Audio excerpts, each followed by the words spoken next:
Hello, yes, my name is Alex Dandridge or Alexander Stewart Dandridge. And how does one describe what one does? Get into all these ego stuff about what you should describe.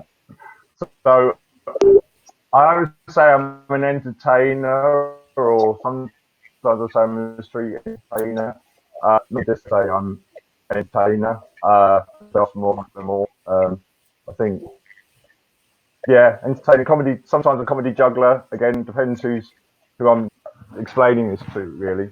Um, yeah, see, If it's never you're going to simple explain it to with us me. It's later, always. Do you still hear me? yeah, I can hear you, mate.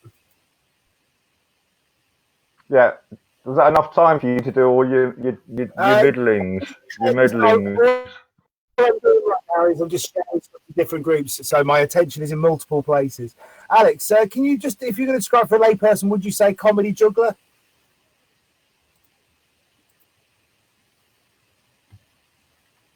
That'll do. Yeah, comedy juggler. Yeah. I mean, yeah. It's. I suppose I have to really. Yeah, comedy juggler. Although I've done things that are comedy that aren't doesn't involve juggling, but majority of them, I earn a living as a comedy juggler And so, did you come from a most of the theatrical time. background? Well, my dad was trained as an actor, and and then he sort of his best mates were Richard Bryce and Brian Murphy, and then I think he sort of suddenly had three kids and um, couldn't really didn't get the work, didn't get the breaks, wasn't that didn't really get the breaks, and had to become a teacher, and then he set up an amateur dramatics group and called the Lambeth Players, which on occasion we'd be dragged into to various Shakespearean things, just little kids on the stage. Um, but he'd left when I was about six, and he didn't live very far away. He remarried and stuff. But, so there was that theatrical thing in there. Although we were, there wasn't any money. Um, but I think it was who was it? Ian Jury's son asked him what class he was once in. Ian Jury said arts and crafts, mate, which I thought was a great answer because it does sort of. There are some people who you kind of go, "What am I?" and arts and crafts. So yeah, I think Yeah, yeah. great And answer. If it's true, I've only seen the film, so yeah, and of course, everything in films is true. yeah. So, how Well, did yeah, you find exactly. going from that, finding yourself in the street performance? Well, I mean, I'd always been interested in sort of comedy and physical comedy, and loved Lauren Hardy and magician. I like magic. I'd learned some magic, a little bit of magic, um, and then I went to when I was in 1982, when I was 16, I started going to some juggling workshops um, in Lambeth near Brixton and stuff. There were loads of juggling workshops then, and they'd sort of then discovered Covent Garden and just sort of started hanging around Covent Garden and just, I mean, I remember the first sort of show I saw at Covent Garden, and it, it just totally blew me away. It was one of the most, and it was Daniel Revi and the Barneys. Daniel Revi, do you know Daniel Revi's French clown? I mean, brilliant. He's No. one of my heroes. He was the first street show I'd seen at Covent Garden, and I, I was a hanger oner and hanger outer for about a year, and it just being in that environment and just all these are amazing people. I mean, I don't, uh, yeah, but just also a very sort of welcoming, non-judgmental community who suddenly had time for this pretty scruffy 16-year-old suddenly hanging around, and you know, so it was, and I knew there were a few people from the, like Steve Rawlings, he was at the juggling club with me, and then sort of that later that summer, 82 into 83, Nick Nicholas showed up, and there are loads of people, I can't remember the chronology of them all. So how did you learn then? So you did some juggling in a juggling workshop, you were hanging out, learning how to juggle, you saw some shows, and then did you try some shows, you chatted with people, did people advise you? Yeah, well, I mean, the thing was, I learned to juggle, and it was I got good technically incredibly quickly, and I was completely obsessed with it, and so sort of for me, I can't remember ever actually deciding, oh, I'm going to be a street performer. I was just like there hanging out, going to workshops. I'd left school when I was 16. I didn't have any qualifications or particular, no plan. And so it was just kind of like, I suppose, a gentle nudge from someone here and a gentle nudge, why don't you go and do a show, and sort of going out there, really with just no costume, just a tracksuit, and just with the skills I'd learned. Because in a year I had quite a high skill level after a year, because I was, like 6 hours a day, and Are you talking yeah, like four clubs, this kind of thing, or? yeah, I think I was definitely 5 balls solid, and I was working on 5 clubs, In a year? working on 7. Wow. Yeah, Well, and that's impressive. on a giraffe juggling. I Wow. mean, yeah, boy wonder It just shows juggler. you what you can do when you, Hello. set your mind to it, eh? Yeah, well, yeah. I mean, I did, but I didn't. I just did it. But there were loads of workshops. So there were lots of places to practice around Covent Garden. There were loads of places to practice. Now you've got the vicar, who's not very friendly, and it's all private land now, because it was all owned by the GLC. Ken Livingstone was giving all his money away to the arts. Yeah. There were tons of circus skills workshops, like every day of the week, sometimes 2 in a day. So there was tons of practice space, which is much Yeah. harder now I mean, it seemed there for was I a think big for younger community of it. people learning, There must have been a lot of people doing which it. is yeah, no, it was. Uh, yeah, it didn't. I mean, I don't know. I can't really say if there felt like there were a lot of people doing it or not. But it was the sort of in England, in the United Kingdom, it was the beginning of the sort of, I say resurgence of streets, because there's always been street. The street's never gone away. But yeah, and so in regards to the performing, that just kind of happened naturally. And someone would suggest something. Eventually, I wore a costume, and then it all sort of it developed organically. And Yeah. it was performing was quite, I was, it's not to blow my own trumpet, but it was quite a natural thing for me to do. It came instinctively, the performing side. And I mean, that side of things wasn't so easy for other performers who said cracked it, but it took them longer to crack the performing side of things. Yeah. And do you For have me, it any was kind of experiences easier. of that when you began? Um,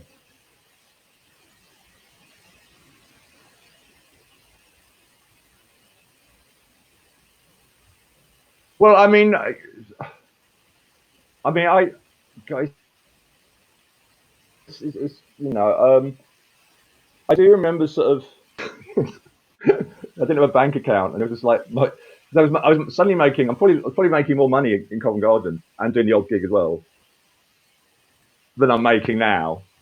or that I'd ever even dreamt of making. But I didn't quite relate to it. It was all a bit weird. You know, it was a bit sort of, you sort of count a hat and you kind of sort of have to recount it and you go, really?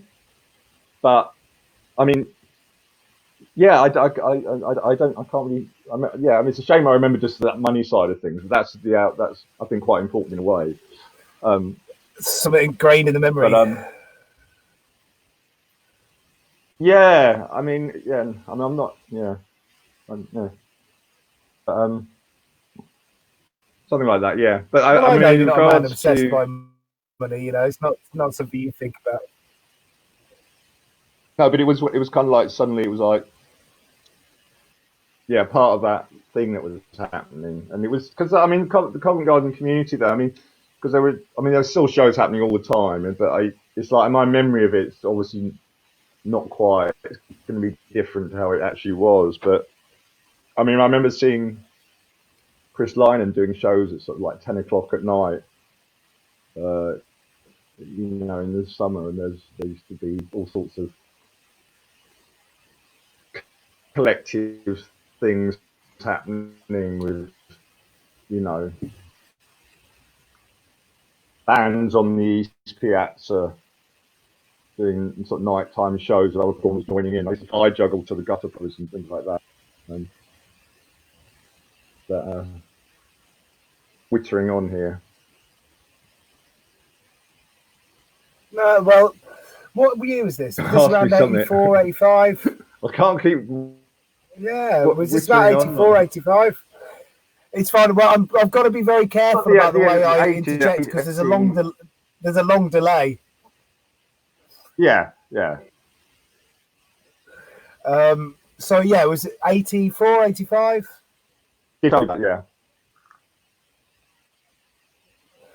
And so is this the vibe? Yeah, I mean, from the Garden? 80s, as I remember them being, and I know it's like people. Yeah. People.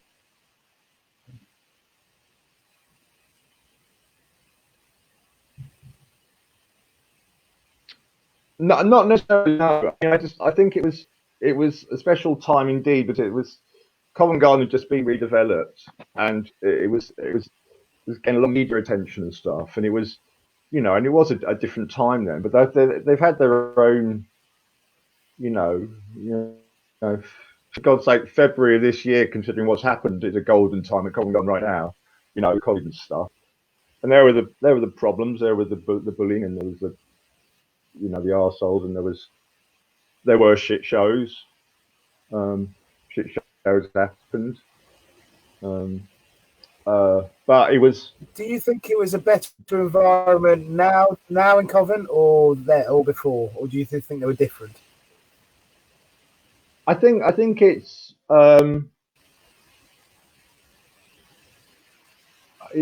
different. We're certainly more. We're zero tolerance to things like bullying and stuff like that. It still happens occasionally, but in a way, we have got together and sort of politically fairly cool in a way.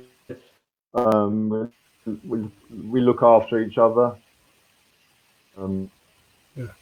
You know, I agree. I think it's one of the most together places.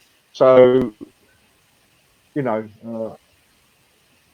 it's things change, things move on, and things go in circles. I mean, it's, you know, it's like who knows what happened after this? It could be a whole fresh new rebirth, everything. But I'm not going to dwell on the COVID thing. Yeah.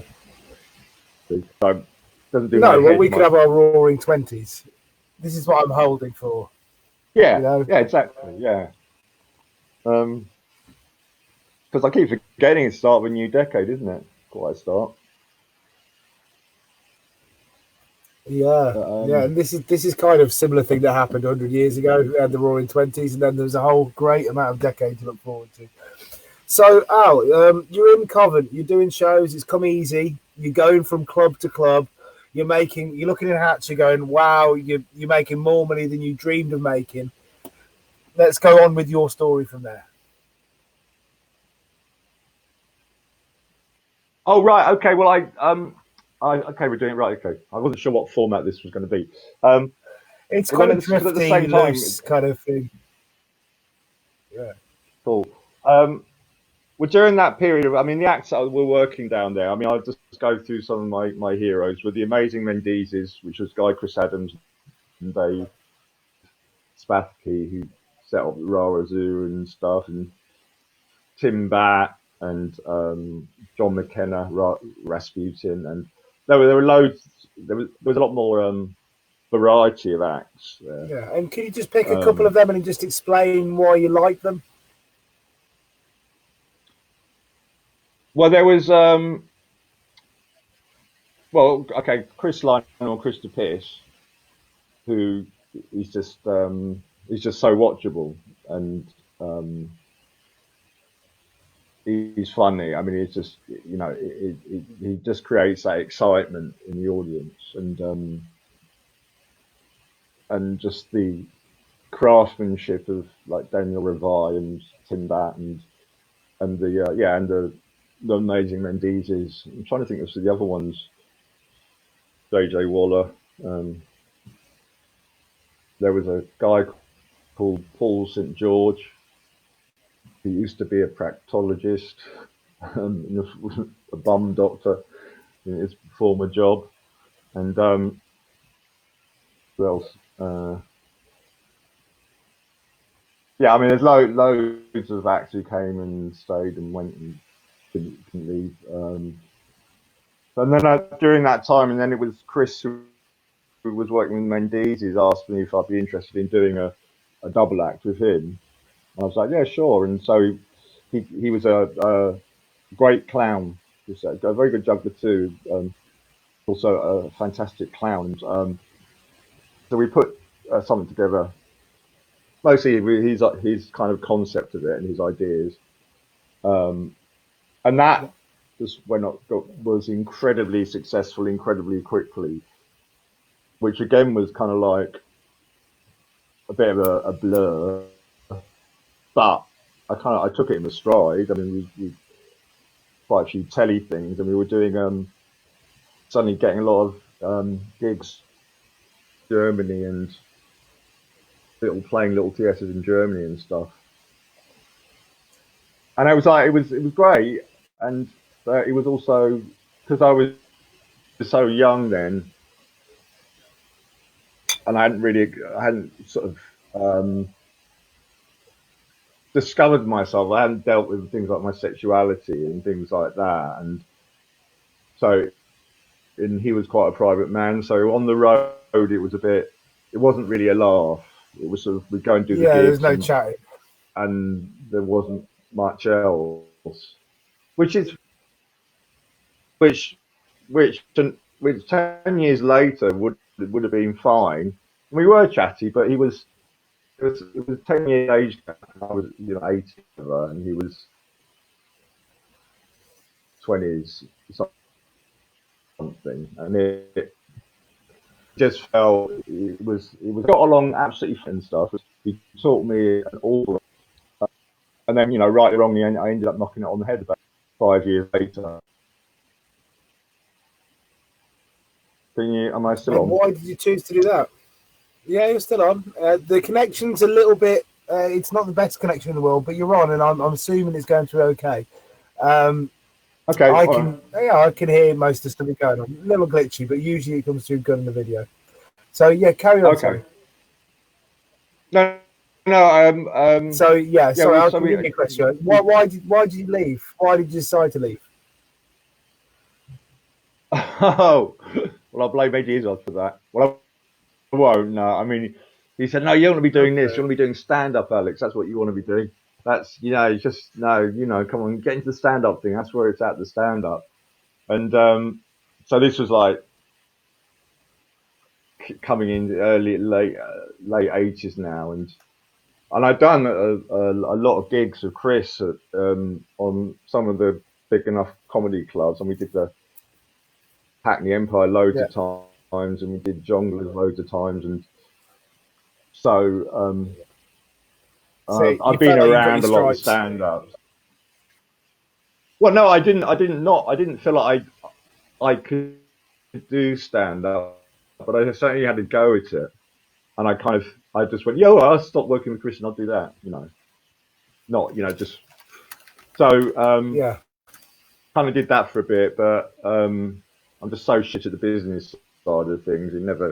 I never sort of followed it through. So sort of started doing solo shows again back at Covent Garden, which I don't particularly Yeah. like working on my own. I And never have particularly. I prefer. Then started working with John Feely, um, okay. which yeah, called the Uncles. So Mr. Adams, Mr. Dandridge, and the Uncles. Yeah. And so how did that go? Yeah, so that was a different show.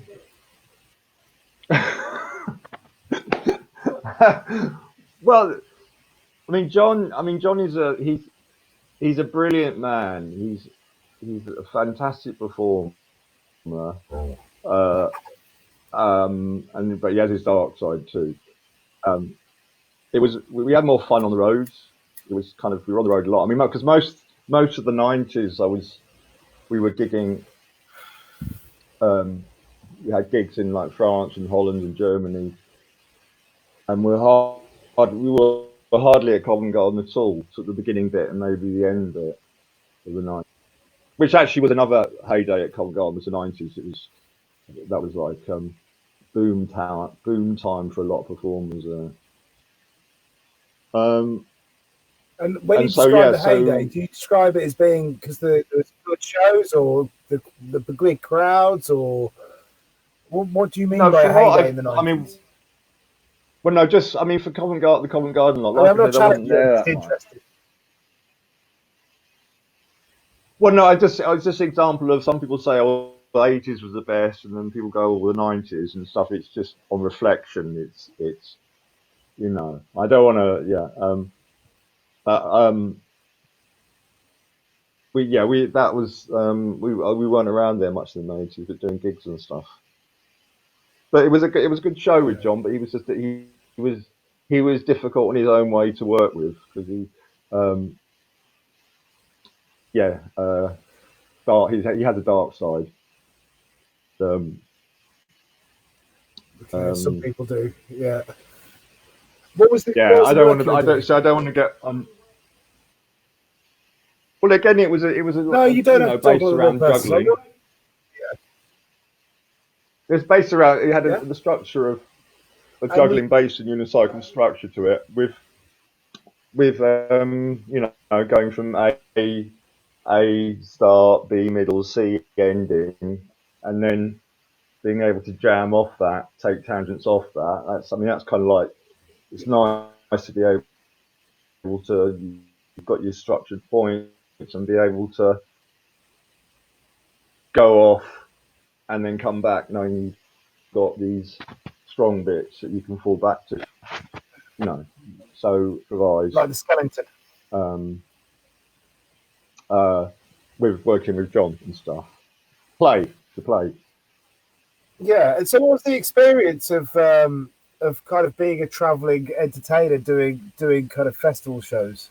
What was the But it life was like? Was it a great. good life? It Did you was enjoy it? it's yeah. It was fantastic. Yeah. So I'd be in Amsterdam in the summer, just sort of hang out in Amsterdam, and then we'd go off at weekends to doing various gigs in Germany or Holland or Belgium and stuff. And yeah, they were good times.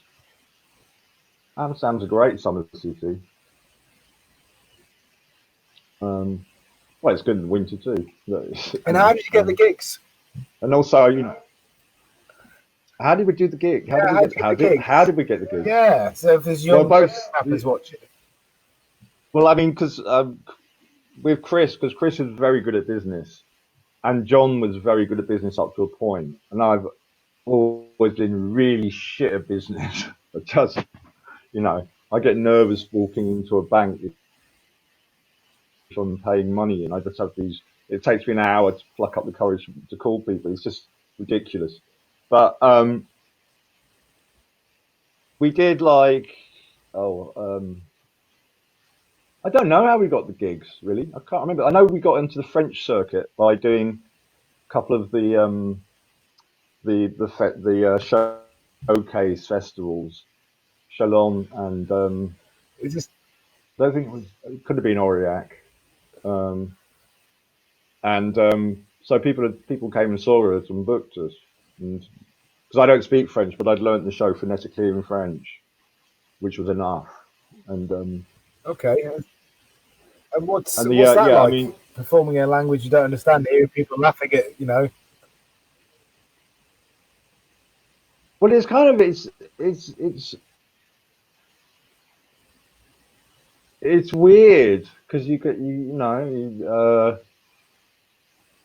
say stuff and you might get a laugh from it, and you're kind of like, could you just go? I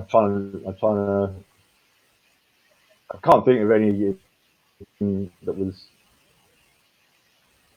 because a lot of stuff it wasn't how we it wasn't what we said, how we said. But no, they loved us. It went really well because there are bits you can do in English when you just if you're Korean. Like that's funny.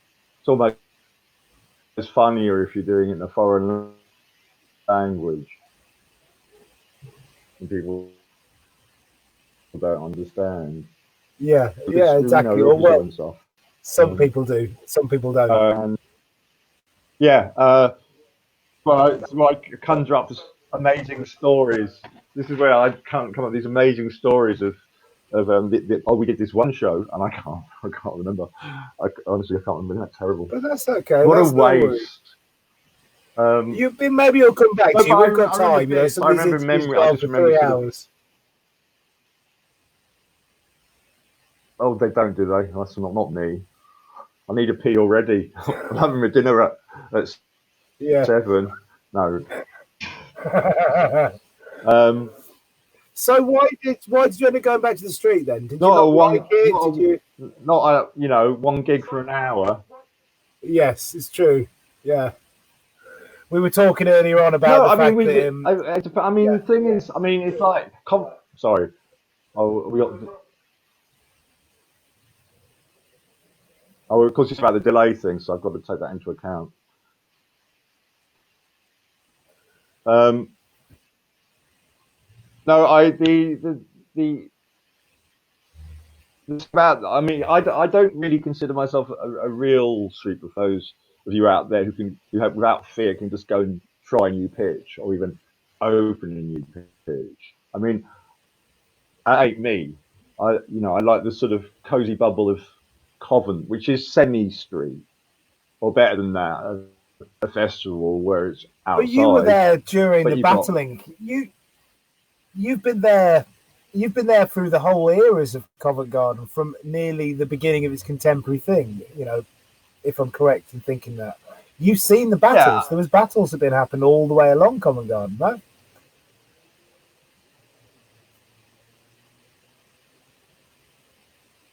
that there have, but nothing nothing major. I mean, nothing's. There's always battle with the new management every time. They Dobbin says it's like you've suddenly inherited this family you don't really want and have to learn how to manage them. So there was the one management wanted to corporatize everything and get all the performers who worked there. You had to wear a t-shirt and saying Covent Garden and just stuff like that. And that's often what happens is they underestimate. They see us as this rabble, and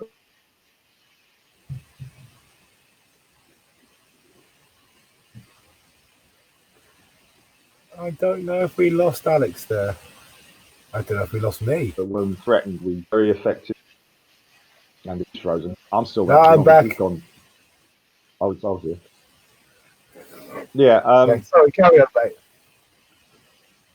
No, I don't know. I mean, I don't know. How long you want me to go on with this stuff? Because I mean, I should tell you, You viewers at home. go on as long as you like, mate. No, yeah. Well, no, this is it because I mean, I don't, I'm not very good at doing these things, and I don't, I'd love to say I'm feeling completely relaxed and at ease doing this, but I don't feel particularly relaxed and at ease doing this. I'm having to look at my ugly mug there. It's a weird format. Yeah, yeah, I get it. Same thing. It's you really have to train yourself to not stare at your own face when you're doing it, because Well, no, we're I have, horribly both I vain actually, and darling, frail creatures. I'm actually looking into camera. Beside the point, I'm not looking at you. I have been looking into There camera you as go. much as possible. Maybe my glasses have been reflecting it. Yeah. Um, but No, you've been doing fine, mate. oh, thank you. I'm absolutely dying for pee. This is, You're cheers. welcome. Well, keep drinking the beer. That's going to help. Um, so, you've been the thing that happened. We're talking about before it broke up a little bit. You've been in Covent through the eras, and you were saying that you felt that it's not been battles as much as the new management, and they just have to figure it out, figure the pitch out, the people on there because they think we're a rebel. There is that kind of a thing to it. I think it's sort of you get a new management, and then their instinct is to control us, and then we sort of go, well, look, actually, you may think we're this, but we can do this, and surprise them. Yeah, So it's. yeah, I mean, the battles have been more clear cut in the past. I mean, the latest one with the whole amplification thing is it's kind of a thing we brought on ourselves in a way because of the culture of just this whole amp thing, which was headed to some kind of confrontation in some way because it's just it's um and that's you think we're too loud? well, I think people can only do so much. Our world, our family attracts a certain sort of person, and some people they can be they just they forget to turn it down, or you know um, I don't know. I mean, it's Get caught up in the moment. yeah. I think it's the amplification thing. It's it's caused it's caused a lot of problems. Um, but there is. I mean, I'm not saying we no because there's definitely room for them, but I mean, it's it was kind of mid through that battle, all this stuff happened. But I was kind of not really. I was sitting on the fence about it. I wasn't really. I was kind of a bit like, well, I'm not surprised this is happening because there are some individual. Yeah, It only takes a few if individuals, people are acting. Yeah, but I care yeah, not to. yeah. And so, if you had to wave a magic wand over Buskerland, over all the world of buskers, and you could get rid of amps, would you do it? Well, there's a very good question. Would I do it? I would be ruthless. No, I wouldn't. Yeah, It's it's kind of it's got to run its course. I mean, you just want people to be sensible, and that again, the nature of this attracts people either aren't very bright or very selfish, or you are that sense. I don't know. I mean, but it's I don't really particularly want to be talking too much longer about the amplification thing. Um, but it's Yeah, you that's know fine, mate. So, when did you go back to kind of Covent Garden after doing your traveling around doing stage shows? well because when I was working, I mean, we were, the stage show thing that was we were doing in a mixture of indoors and outdoors, so it was a mixture. I mean, that was with Chris, and then with John, it was mainly street festivals and stuff.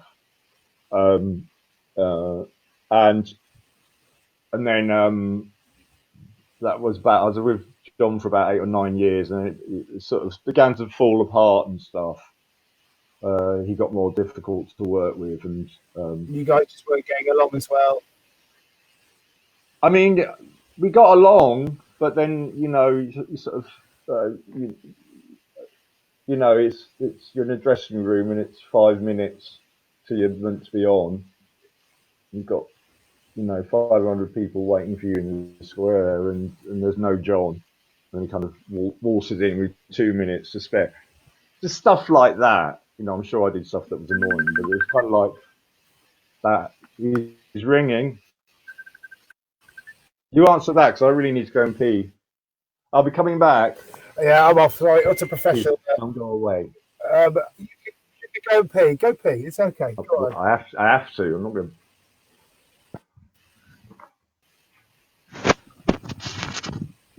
go to your elderly male prostate. So, if you don't know, I'm sure most of you know, but if you don't, Alex is part of a double act with a chap called Jim, the cousin, and cousins. I don't know what they call themselves these days. They're one of my favourite acts in Covent Garden. I think they're brilliant. They've got this feel to their show, which is like old school entertainment, old school Saturday night kind of entertainment. Really top quality. Welcome back. I thank you. Yeah. So you were talking about coming back to Covent Garden after doing the shows with John and with Chris. I mean, after sort of working with John and stuff, it seemed I'd turned into an alcoholic. Cheers to that.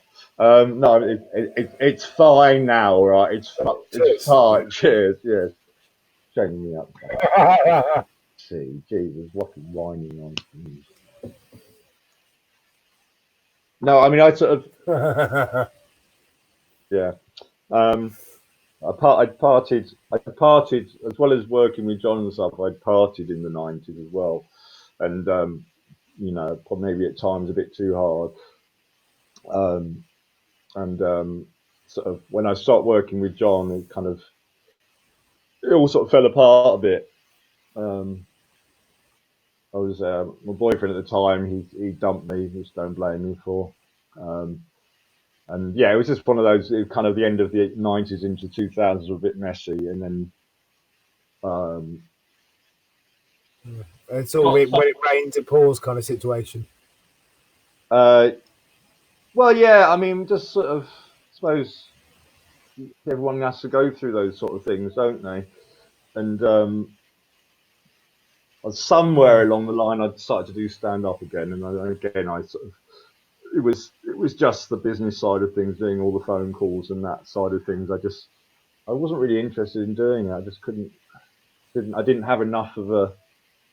I mean, it was the anxiety. I mean, I always get a lot of pre-show nerves before, even at Covent Garden still. And if I don't, something goes wrong. But with stand-up, it was escalated. It was really, a lot more. I got a lot more nervous, which is kind of, it's great when it's over and you've had a good gig and it's over. That's the buzz and that's the relief, and it's like a being from agony to ecstasy in the course of an hour or something or whatever it is. But yeah, so then sort of, I suppose, was looking maybe for someone to work with again and stuff, and we started doing solo shows at Covent Garden. And then what year are we in now? So it would have been at some point in 2000. Jim suggested we did shows together. So, and that must be 14 years ago now. So we've been doing that, and again a different show, different. That's 2000 and still a good show, nice show. Yeah, that would be right. Yeah, I really enjoy the shows. I was saying before when you were servicing your prostate that your show has kind of got this feel of the old Saturday night television thing about it. Oh, okay. Well, I'll have that. Yeah. Fucking yeah. Can you hear this cunt? Fucking Jesus. Yeah. Yeah, I'm on telly. Clear off. Social distancing. Go on. There's no one there. I'm just. just yeah. Where were we? Yeah, yes. So, did a load of drugs, drank too much, and started working with Hey, Jim. Hey, and unfortunately, he shut a business too. Hey, so we had congratulations. we did make a few headways into Europe, and then yeah, so yeah, it's having storage at Covent. It makes you lazy. You kind of go, do we really want to get on a train or get in a car and drive 200 miles up the road just to make another 100 quid, or just take the chance here and maybe make the same amount and not have all that extra bit, so it kind of makes you lazy, Plus, that, you know. yes.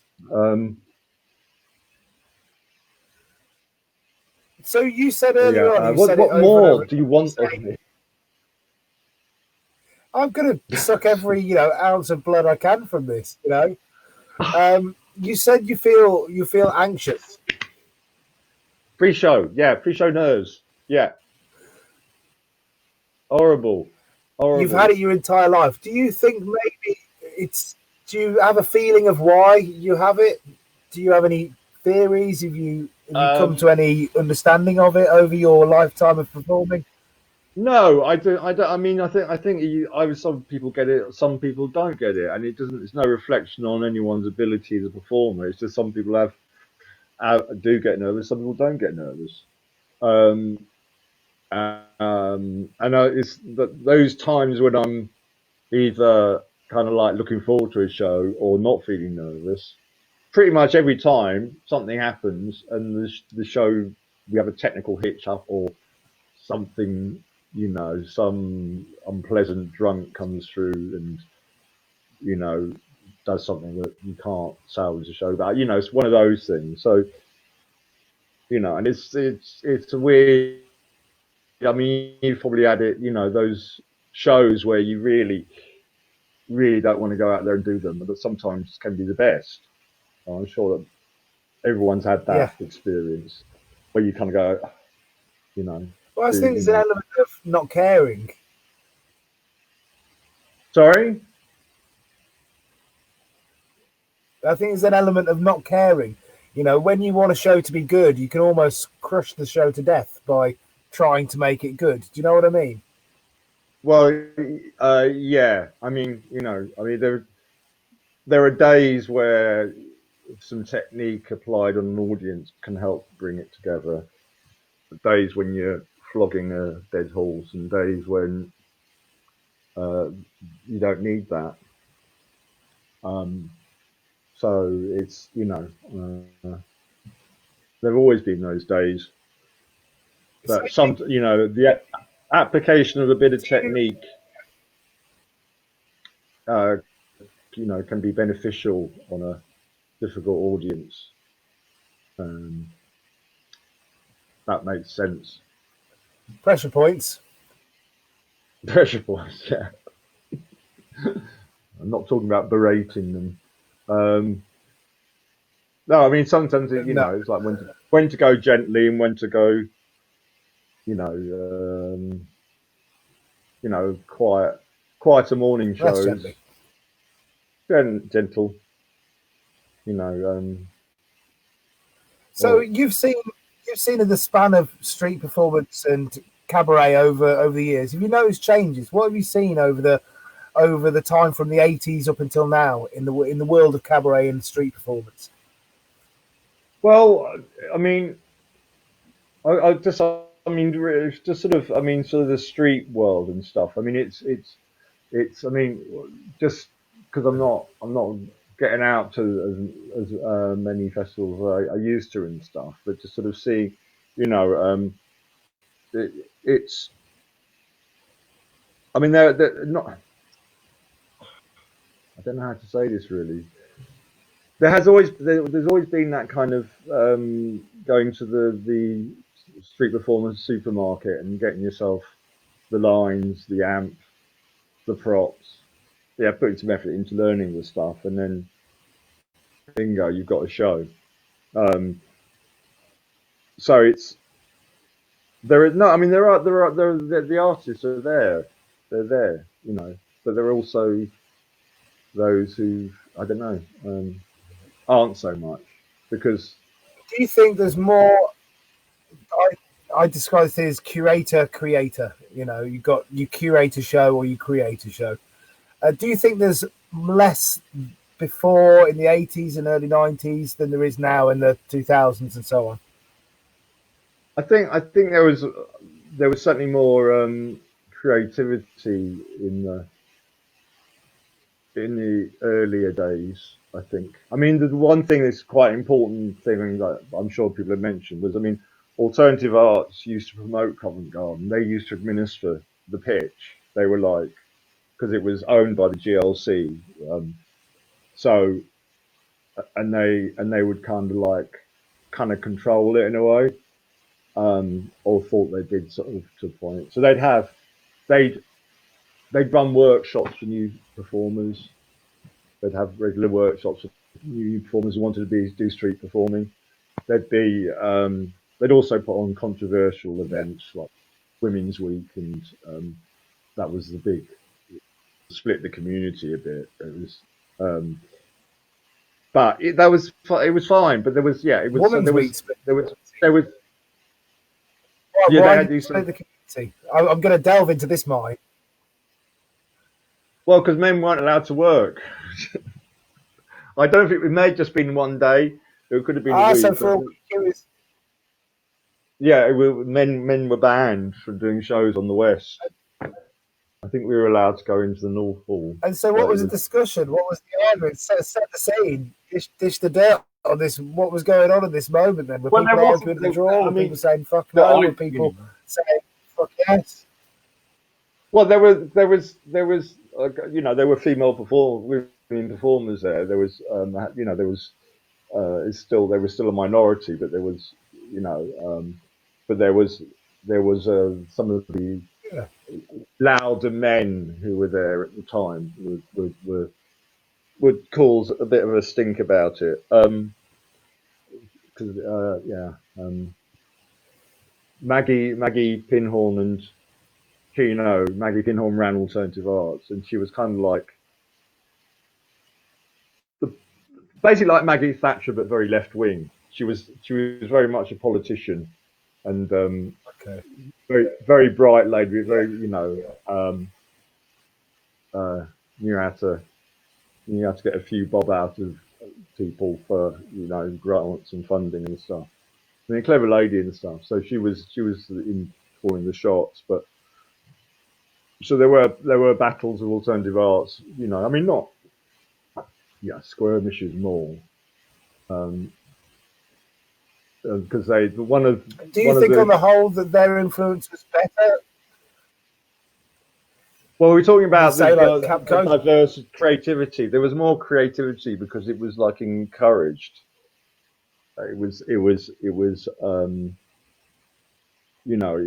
although there would be regulars who would possibly bully or bitch about the shit, but there was a lot of creativity, a lot of shit, you know, people going out there being terrible, but there still is today with amplifiers.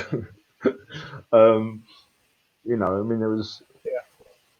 one guy used to go out there and do an act, which was he had a sort of shower curtain on a frame, and he'd get a stooge out of the audience and say, "I'm now going to transform this man into a woman." He'd put him in and had all this stuff and build up, and there'd be a puff of smoke, and the guy wouldn't come out, and then he'd do it all again, and he'd say, "I'm now turning him back to a man," and he'd come out the same, and he hadn't done anything. That was his act.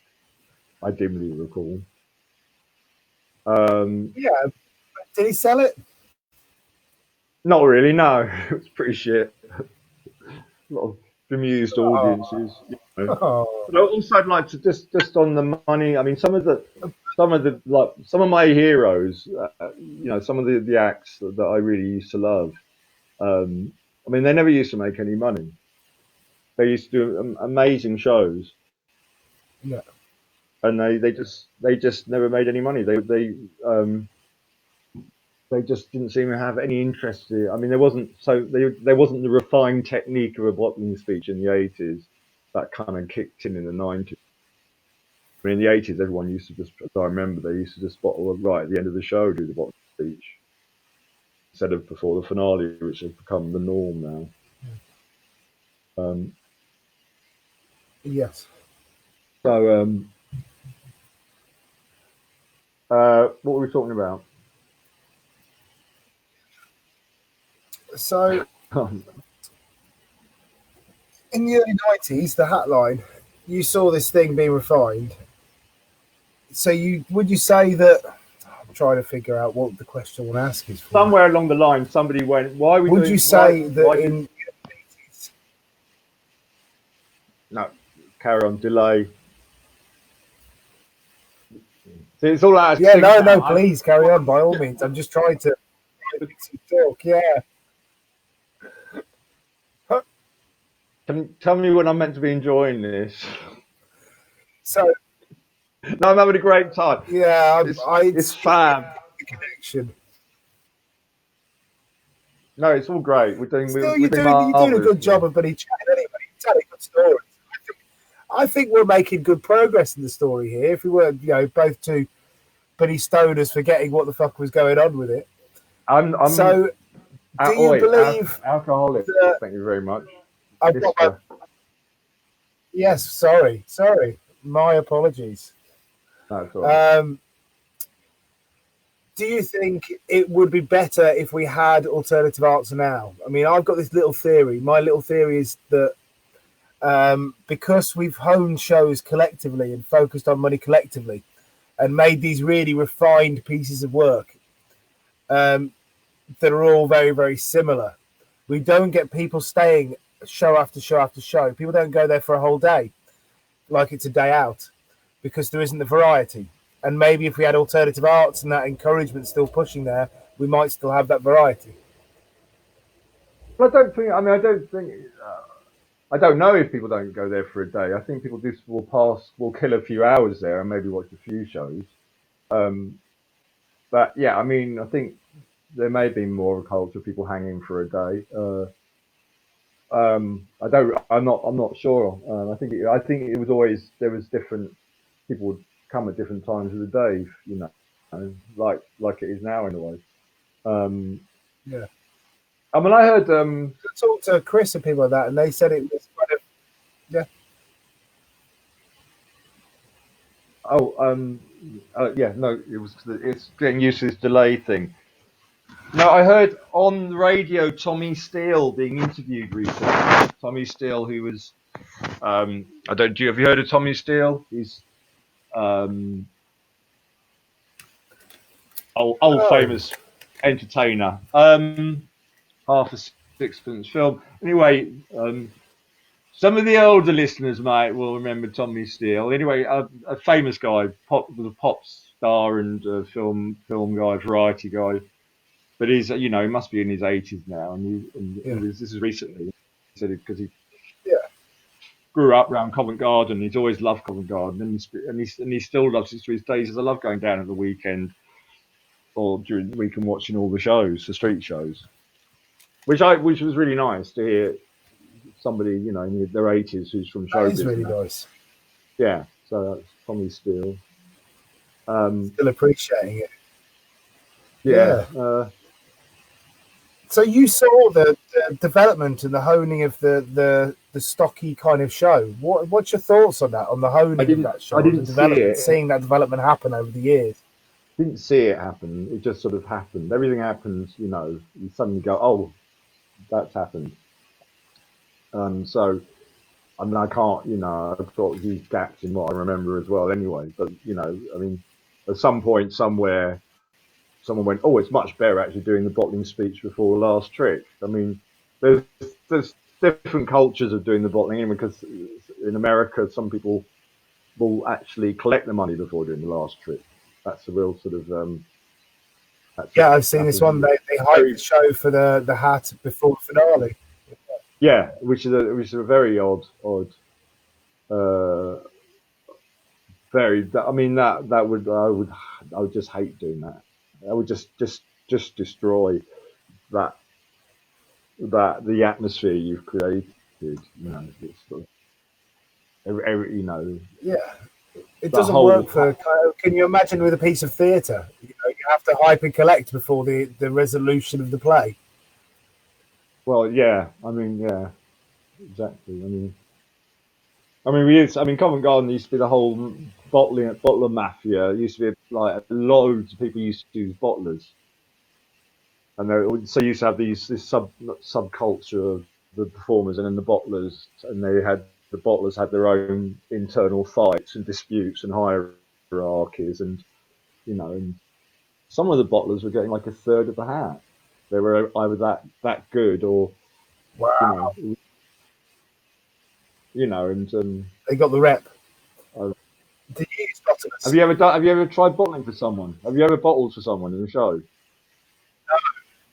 Never. Oh, Well, it's I've bowled for the charity worst. shows. For charity shows. Yeah, it's Yeah, different. I don't like But it either like myself. that was a thing in the Yeah, 80s. It was like people would have bottlers going around, and often they'd ask. Some people would just get other performers to do it, for a few quid less, and they'd have to pay a bottler. did you get Um, people going around doing it who weren't going to the buskers? Did you just get random people walking around with a hat? oh, that happens. That still happens now. You still get people trying to bottle shows who aren't bottling shows. I mean, that happens. Hasn't happened for a while, but it's certainly happened within the last year. That's happened. Yeah. And so, do you prefer the old bottled kind of way of bottling and the old school way of it, or do you prefer now? If Well, you it had to makes pick one. perfect sense. It makes perfect sense to do a nice, charming bottling speech kind of before you do the last thing. I mean, that makes perfect sense. I don't know what we thought we were doing before when Yeah, you just do it right at the end of the show. So it's a good, it's a perfectly logical evolution, and it sits quite nicely artistically in the scheme of things. You know, if you get the bottling speech right. I heard a story about you were one of the early links in the giving kid £5 bit passing through the Well, UK. let me see now. Um, me and John used to give the kid £1. Um, we because it was a bit. It was like a silent bit we used to do. And after we'd done the ball on the kid's finger, and that's all the kid was. John would make a balloon model or something. We'd do the ball on the kid's finger, spinning a ball on the kid's finger. In case there's anyone who doesn't know what I'm talking about, you spin a ball and put it on the kid's finger. A lot. I cut my finger practicing using a sharpening steel. Hey, Hey, where we spinning balls of that for? tutorial. How to use a Like that. sharpening steel. Well, that's what happens. Anyway. Um, oh, and then we'd get the kid a round of applause, and the kid goes to leave, and then John would call the kid back. This silent bit where he'd pull out a purse, but obviously a purse, and open up the purse, and he'd have all these different sections, and eventually, at the end, he'd take out £1 and just give it to the kid indignantly, chew the kid off. And then I think in the bottling speech, um, we'd say, and the kid got a quid just for doing that, or something like that. I think. But this is the thing with because I mean Yeah. because I've never written stuff for shows personally, or me and John didn't. A lot of the problem with plagiarism and stuff is it's hard. A good line is a good line, and it's like it's a good. What makes a good line is it seems so obvious sometimes. Sometimes what can happen with lines and stuff, it can just be absorbed. You can see it, and you could just go into just conscious, and then suddenly you may find yourself doing it, and you may think it's your line, but that may be because you may have thought of it anyway in the past or whatever. But I guess so. I wouldn't certainly be confident enough to say that first. Who's that? That's a dog, wasn't it? Like two dogs. The dogs are going. The dogs have got a friend who's going to walk them, so I was just letting them out. I think just double checking 1 second. It's an angel. The angel is an angel from heaven. He's gone into the light.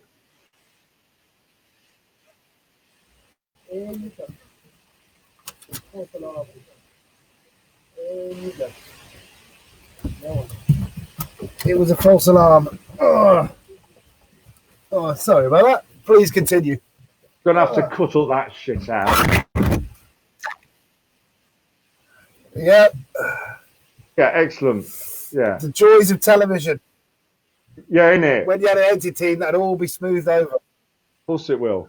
I didn't even notice that. Degree operation. Yeah, so yeah, what we you know it, mate. Whining on. We talking about jokes, hackery. We were whining on, yeah. We were talking about jokes, the origin of giving the origin of giving the kid a fiver, and I went off on a tangent. Or giving the kid money. Now I can't possibly. I honestly. Yeah, I think. I mean, yeah, that's the thing. You know, it's. I wouldn't have a clue if it was me and John. You know, maybe it sounds like I could imagine that would be how that would be. Then could be go. Oh, that's a good thing. Give the kid money. But psychologically, that thing. You know, and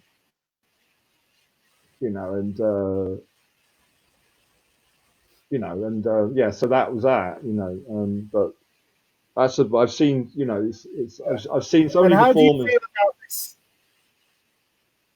I've seen so many before. I've seen perform, not so many. I've seen performers who kind of go, "That's my line, that's my line," and yeah, and it's you know, was used 200 years ago. You know, it's this thing of, you know, there are things that I'm guilty of it. I know I am.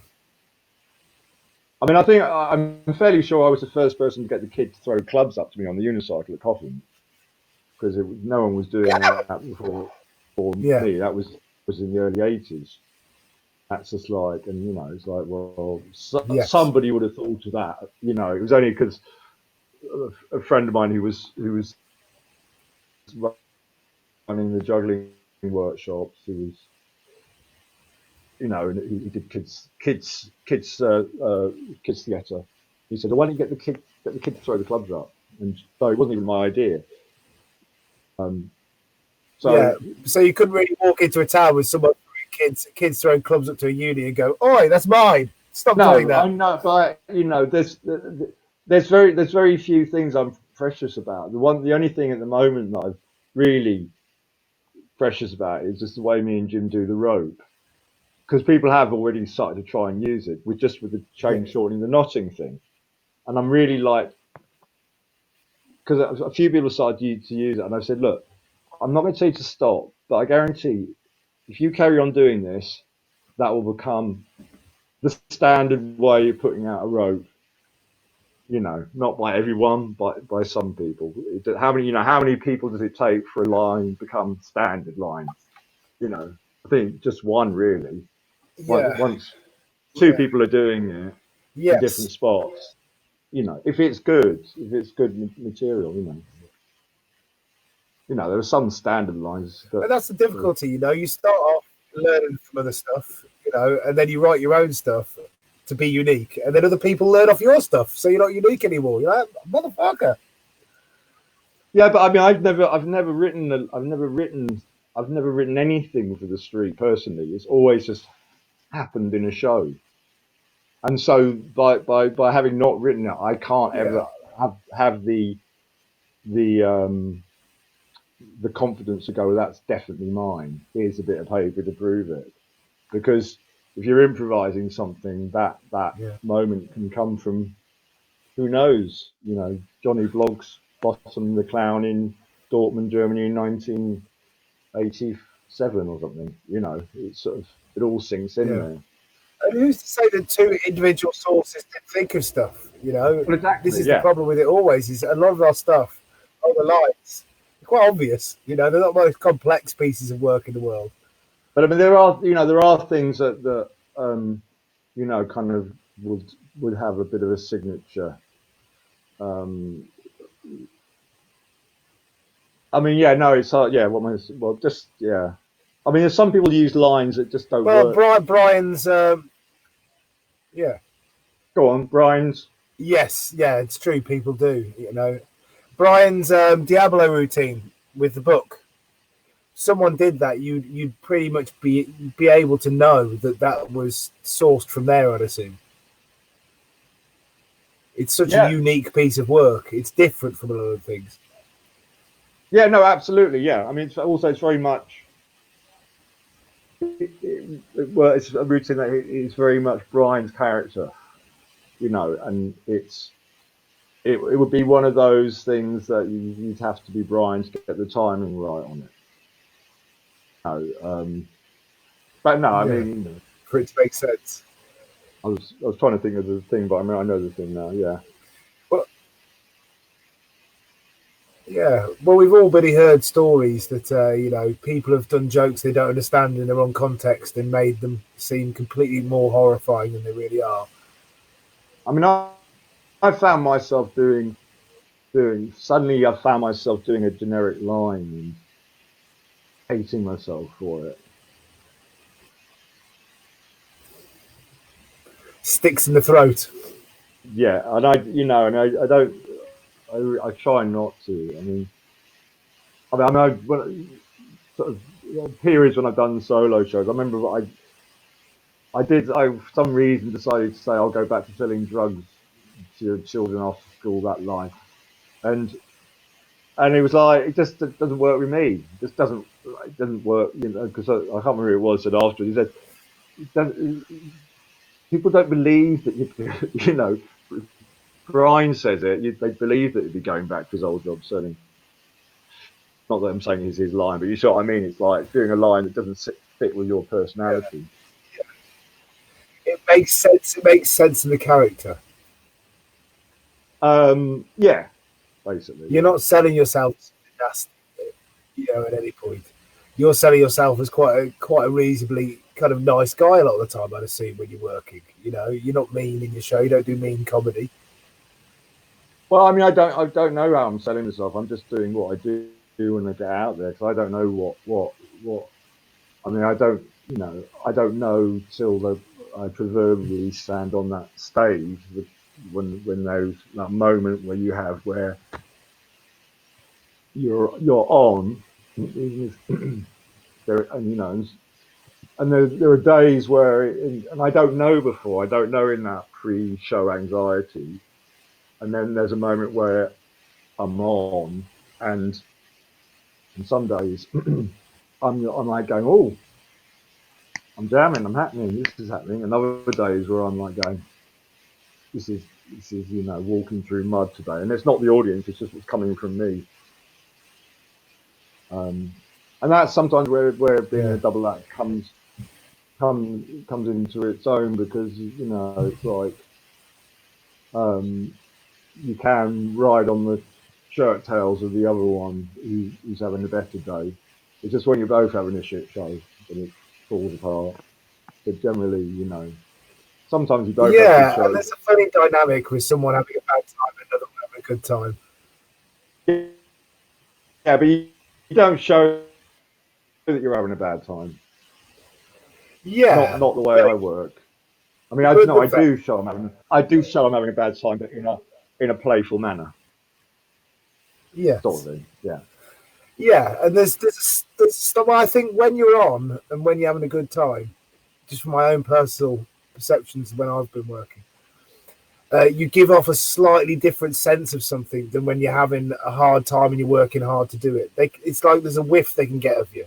If you're working hard, they can tell they don't like the taste of it. But if you're having a good time and enjoying yourself, they seem to be able to feel it. Do you know what I mean? Yeah. No, I think, yeah, I think so. Yeah. Yeah. Yeah. So then take the pound in the pocket. And so, do you never sat down? I like topic on grey. Yeah, like topic on grey. Sorry? Have I ever sat down? Yeah, I'm sitting down now. Have What?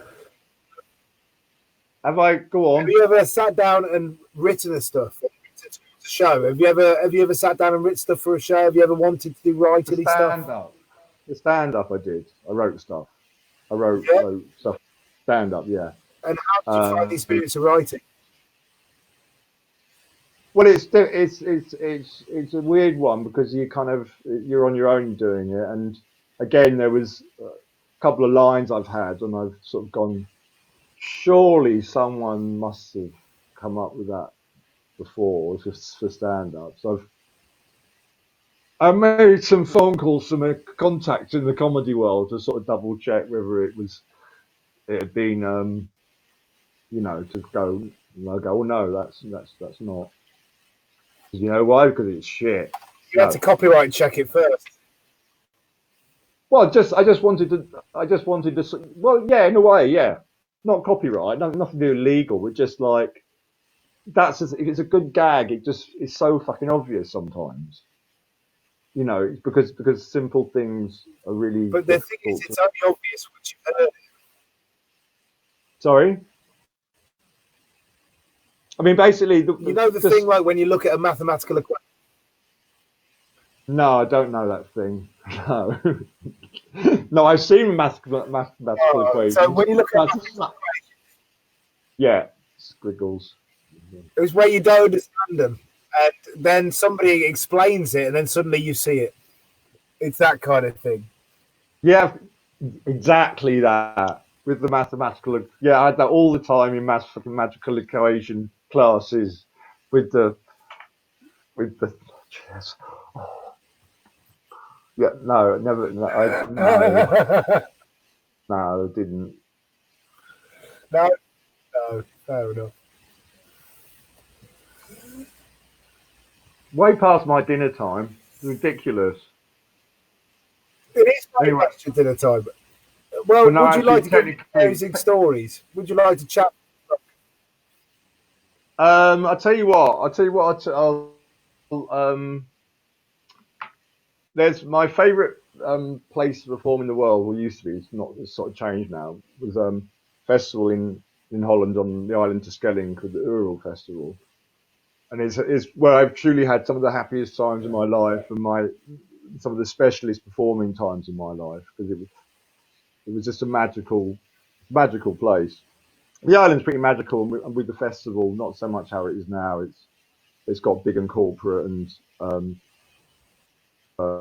they've kind of pretty much kicked the street out, really, which is a shame. But and just had some, very very special times there on the island, and with lots of people have been there, and just memories. I mean, memories of Rumpole being on that island, and loads of people. A lot of people have done it, and it's just such a great place. And I have a tradition I do, which is one. It's a little sketch on the last day of the festival, which is the Sunday, and we all stay till the Monday because Sunday night's party night. And the last ferry leaves the island with punchers, and it leaves at 5:30 on the Sunday. And it's the last ferry on the last day of the last day of the festival. So there's always a big thing down at the harbour for the boat going. You get bands and stuff playing, and the boat leaves the harbour, and there's like a harbour wall. And it kind of the ferry. There's like a harbour wall, and how can like, so like a harbour wall, and the ferry kind of Training comes time. out. The ferry comes out. It does this, Yeah. and it sort of turns round. So all this side of the boat here is by the dock, watching all the atmosphere, and it's big. People are clear cheering and clapping, and the ferry comes down along the harbour wall. You got a whole audience there. So I'm standing on the harbour wall. That's a ferry, and I play a bloke with a suitcase who realises he's been standing in the wrong place to get the ferry, panics and starts running along the pier. this packed ferry's got like 500 people on the side of the ferry, and I'm going, I've just stopped boat, I've got to get with a suitcase, and then I just fall in the water. It's just one joke. I fall in the water. I can't hear anything because I'm underwater, and apparently the boat just goes mad. And I do it. That's my tradition. I do every time I'm at the festival. I've done it maybe sort of 7 times, maybe. Last time I did it, and there'd been a gap of probably 10 years. Not as fit, not as careful. I'd always check the tide the day before. A bit like, no, I'm not sure what I like the look of that. A diving teacher once taught me, if in doubt, leave it out. I was like, oh, I'm not sure about it. But on the day, I decided I was going to do it anyway. Kind of pulled this wetsuit on, which was felt very uncomfortable. But did it, went in the wrong place, got caught by the current. And I got the reaction from the boat, but then I got caught in the current. I couldn't get back to the pier, so I had to fucking Dragged out the fucking sea. Well, I was on my way. At one point, I was in this whirlpool spinning around. I mean, I have a big 8mm wetsuit on underneath, so I don't think I was going to get sucked, and kind of people on the shore going, "Oh, brilliant!" And I'm going, actually, bit of trouble here. So anyway, I see someone goes, "Don't worry, they've called the lifeboat. Don't worry." I'm like, okay, and I'm sort of poodling on my back, being sucked out to sea, and then this boat arrives, and I'm like, "Oh, are you the lifeboat?" And he's like, no, just come to have a look. There's fucking tourists on there taking photographs on me. He's like, the lifeboat's coming, but just tourist going. And I'm like, and then the lifeboat comes. The lifeboat comes and goes, "What were you doing?" I said, "Well, don't worry, I had a wetsuit. It was a part of the thing." And I was like, oh. And then I had to get off that lifeboat into another boat full of other tourists going off to watch seals. I'm wearing a suit and tie, dripping with water. And through the tourists kind of going, "Oh, look." So yeah. Anyway, I'll leave you there because I need to pee. And are you doing it next year? I don't know if I'll ever be back to Tuscany, but I don't think I'll be going in the water again. It was my 50th birthday year, and I wanted to go back to the island on my 50th birthday, and it was. But I still got a laugh, but I probably nearly died doing it, maybe, possibly. Yeah, well, you got your final laugh and you dice with death, Yeah. What a good story to end with. Alex, yeah. Thank you for your time. Everyone, Thank you for listening. Thank you. Yes. Thank yes. If anyone did all those, lots of love, stay safe.